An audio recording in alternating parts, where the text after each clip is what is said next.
our guy, Pep. I'm pumped. What's up, Pep? Here we go, Patrick. The NFL season kicks off tonight, and not just tonight, man. We're going to have multiple days of NFL football games. But let's start with the one tonight.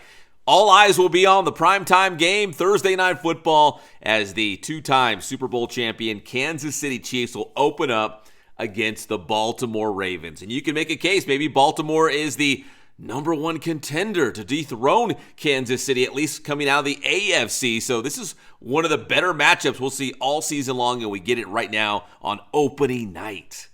Yes, we have Lamar is kind of a seasoned veteran now. He has Derrick Henry to run the RPO with. We'll see how that works.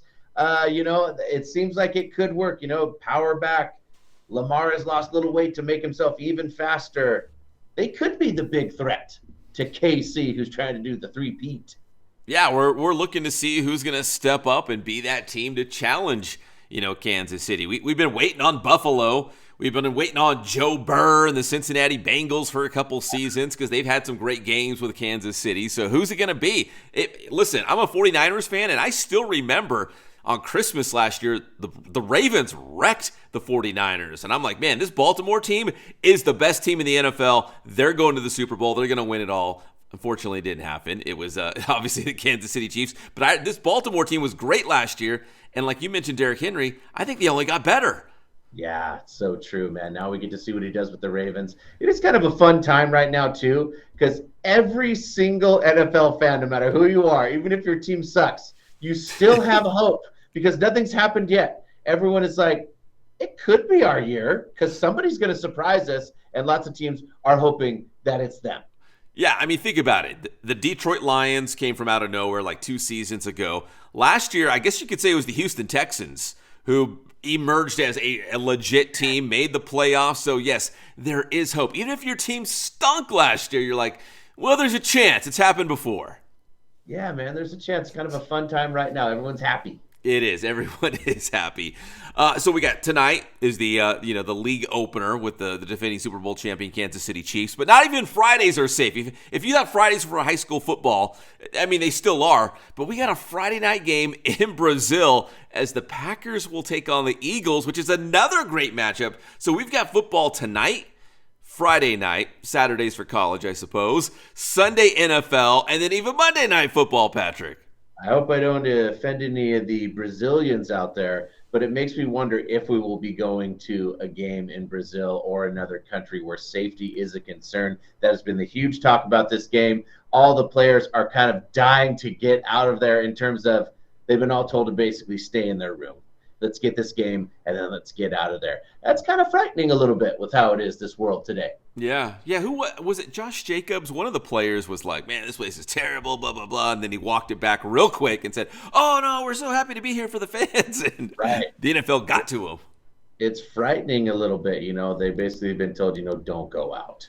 Yeah. So I don't know. Maybe they need to be more selective, right, on these countries or cities they're going to go to in the future, but they're there. And Brazil obviously is a soccer country, but they're trying to grow this game and they're going to places they haven't been before, like Sao Paulo. So we'll see how it works out. I'm curious. I'm going to catch a little bit of it and watch it and see how that looks, but because that is a great matchup. I mean, if that was in Green Bay or Philadelphia, I'd definitely be watching because that's a great matchup between the Packers and Eagles. Oh, we'll be watching. Yes. All right, so a lot of NFL coming your way for our local teams. The Raiders will play the Chargers as Jim Harbaugh makes his head coaching debut for the Lightning Bolts, regular season debut at least. And we got the Rams and Lions, a playoff rematch. Goff versus Stafford on Sunday Night Foosball. Always good to see. Goff always kind of has the chip on his shoulder, so it makes it a really tight game. And the Lions have come up, just like you said. Yeah, a lot of people are excited about the Rams this year. The Lions are on the come up the last couple of seasons. So this is like basically 2 playoff teams. And again, this is a playoff rematch from last year. So the NFL, I'm sure by design, gave us these really juicy games. Rams, Lions, Chargers, Raiders, of course, the game tonight. So it's going to be a huge first opening weekend of the NFL. It's going to be awesome. They always schedule well. Yes, they really do. Not that they needed it. They could throw trash matchups, and we're all going to watch it anyways, to be honest. Yeah. All right, let's talk college football real quick, Patrick. Listen, the big game this weekend, defending national champion Michigan inviting the Texas Longhorns to the Big House. That's probably the premier game in college football. But if you want to even, roll it back just to last week, the biggest shocker was probably USC beating LSU. The Trojans have jumped from number 23 in the nation to number 13 in the nation after that huge win against the LSU Bengal Tigers. So now USC gets Utah State, which might be a trip game. You got to, Utah State traditionally is kind of tough, even though they're like a mid-major. But USC kind of put the nation on notice that they're in the Big Ten now, and they're going to be legit. Yeah, there's a couple of things that you noticed right away. First of all, Miller Moss. Wow. He seems very, very good and very confident, which makes you good as well. And just like Pep told us last week, the emphasis for Lincoln Riley was to stop the run. And LSU has a great running back. He got loose a couple times, but they really did the defense a lot better. So that puts the nation on notice, just like you said, Pep. That was pretty impressive for USC to go into Baton Rouge. No, excuse me, it was in Vegas. But go up against the Baton Rouge team and kick some ass, dude.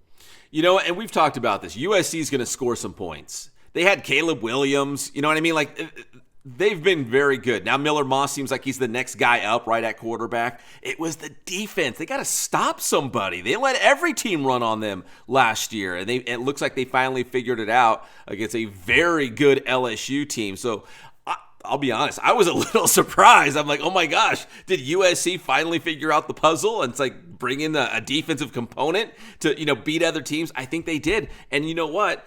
That's what you need in the Big Ten. The Big Ten is old school smash mouth football. If you are not big and physical up front, if you can't stop the run or run the football yourself, you're not going to win a lot of games. And it looks like USC, by design, kind of figured that out. Maybe because they can survive in the Big Ten, but also it works against a lot of teams like LSU.